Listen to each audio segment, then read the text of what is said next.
نماز پڑھنا کچھ کہتے ہیں نماز قائم کر. جو صوفی لوگ ہیں ان کو یہ ماننا ہوتا ہے کہ نماز جو ہے، اچھا اس کے اندر دو تین نظریے پائے جاتے ہیں. ایک نظریہ یہ کہتا ہے کہ اقامت صلاۃ سے مراد اقامت نظام ہے، یعنی اللہ کے دین کا نفاذ ہے.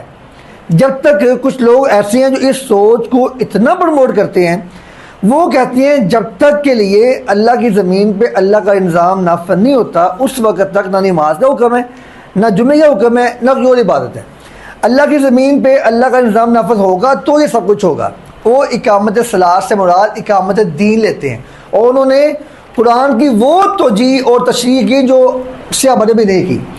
ہم نے جب بھی یہ دیکھا کہ قرآن نے کہا اطیعوا اللہ واطیعوا الرسول، اللہ اور اس کے رسول کی اطاعت کرنی ہے.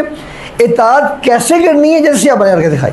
ہمارے لیے وہی دلیل ہے. اور یہ جو دلیل ہے اقامت صلاۃ، نماز مدینے جا کے فرض ہوئی تھی، مکے میں ہو گئی تھی، لیکن جو نظام قائم کیا اللہ کے پیغمبر نے وہ بعد میں جا کے کہاں کیا؟ مدینے میں. یعنی نماز کے قیام کا نظام کے قیام کے ساتھ کوئی تعلق نہیں ہے.